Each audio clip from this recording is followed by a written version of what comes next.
Hamilton Class M vault door. Class M is a 15-minute rating, so it's just under Class 1. I didn't mention that before. Anyway,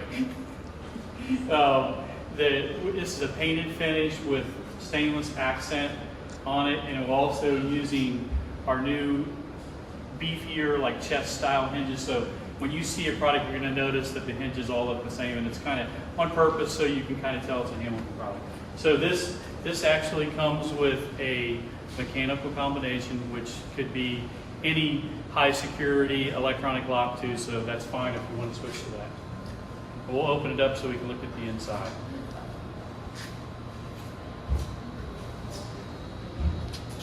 So features would be the emergency release.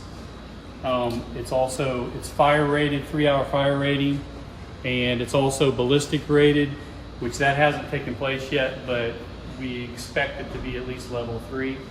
How we're doing the fire is we actually have a really nice strike all the way around that we're putting this Lorient fire seal around, and then the threshold was the tricky part, and we had to come up with a way to seal that, and this is a nice product that actually has a trigger on the side when the door shuts, and it seals the bottom of the door when the door shuts. And that's pretty much it.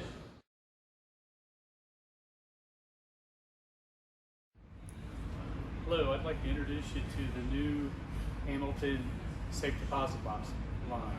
And so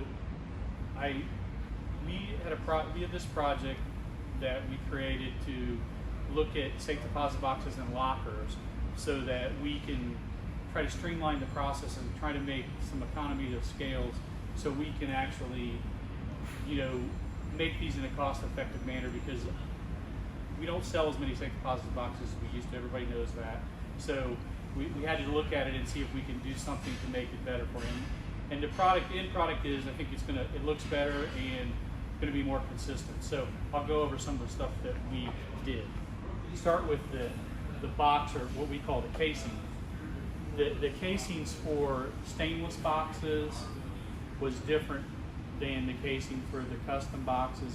The casing was different for lockers. And so what we've done is made a universal casing where we can, common parts and things like that, where we can, when we train you to build this box, you might be a different size for a locker, it might be a different size for custom boxes, but it's built exactly the same. So it makes it very easy for us to train our people to do. So another thing that, before I go over what we did aesthetically to make it look better, when you had a 3-inch opening, we might have had 4 or 5 different sizes of 3-inch openings, which we are fixing that. We're going to have one 3-inch opening, same with 5s. So a 5-inch opening, we don't want multiple versions of a 5 because it's a lot of inventory to maintain, and also affects delivery, because if we don't have to make as many different parts, we should be able to improve on our delivery dates. So what we changed aesthetically on this safe deposit box is that we went to piano hinges and went with black because it's more modern. These are actually all single hinges. So another thing that we changed at the same time, we made these doors non-handed by putting the new number plate in the center. So we also changed from a plastic number plate to a metal number plate that's like laser etched. So we really like the contrast of these two. The whole thing just looks a little bit more modern. But another thing to keep in mind is when we make a 5-inch door in safe deposit boxes or lockers, that's a 5-inch door. So that's a good point to remember. And I wanted to bring up the hinges. The reason why we went to piano besides aesthetics is these are actually stronger, and we've actually been using these on our safe interiors for years, and we don't break hinges. You guys know with safe interiors, with piano hinges, we just really don't break hinges. You're only breaking the cast hinges that we use on safe deposit boxes currently. So I think this look is where we're going. So hopefully you guys love it. Everybody, we've had several customers in to look at these, and the feedback has been really good. So we think that you will. And if you have any questions, just feel free to let us know.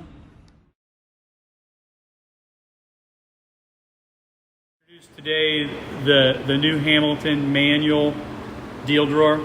Couple things that are included that are pretty nice features that we have learned from experience with our regular electric drawer is we made the audio now will actually plug in. You'll plug in the Cat 5 right into the housing of the drawer. You don't have to remove the bucket or anything like that. And then you would just plug the AC adapter in and plug it into the back of the console. Also, the heater features the same way. There'll be a cover plate on the back that you would remove, and you would just insert the heater where that cover plate was.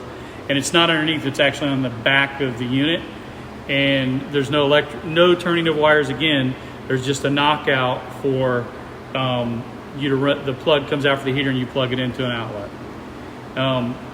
Nice thing about this, we've actually cycled it 640, almost 650,000 cycles. So we're going to go to 1 million. Right, we just burned the motor up. This is like the third motor, so we're going to keep. The reason why we're burning motors up is because we're relentlessly running it 24/7. So no motor takes that very well. Bucket capacity compared to the 400DD, it's like 25% more volume. So hopefully this will be the platform for a new updated electric drawer as we go. But really it's all stainless finish. The outside has two speaker look just like a 400. It has a call button just like a normal drawer does, but it's actually a little more substantial button, and we like the way it just still use the arm functionality. Yeah, you do. It actually is manual and pretty simple to do. Takes less than 5 pounds pull to do that, and we designed it that way. It actually has slides on the lid. The lid's made out, it's not metal, it's actually a polycarbonate, which is good, and I think we're going to look at that also for the electric version too. So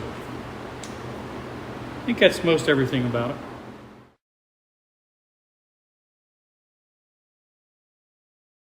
To our new UL Depository. Now you'll have to forgive that it's missing some stainless, because this is our unit that we're going to be cycle testing here in the next few days.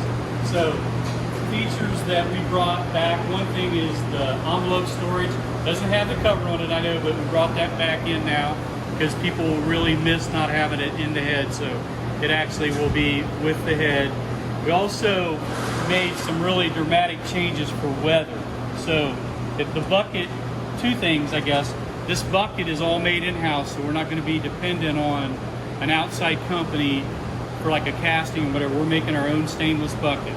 But also, when the bucket comes up, it overlaps the opening, and there'll be rubber seals along this edge to seal it. So it'll probably be the most secure, weather-tight head that we've ever done.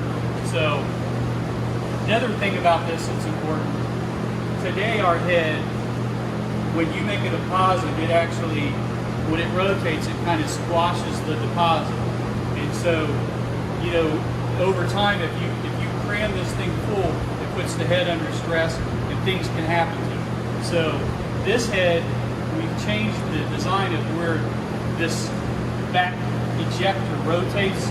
So if it fits in here, it shifts. So if it really doesn't put the head in any undue stress if we fill this to the max. And so that's a big improvement. What else here? Also, the new 5-pound pull is actually a much simpler design. It's built into the side of it. It's hard to see. One thing that, from a manufacturing standpoint, this is the 5-pound pull, but you can only really see but the other head, it's mounted on the outside, and this is actually mounted on the inside, so it's a little harder to see. This part of the head from these bolts, we'll run these every day, and an 80UC and a 98 are the exact same thing. So now they're two different heads, and so the only thing that'll be different is we'll bolt a front on it, and it'll be a 98 or an 80UC. And that's pretty much the short of it.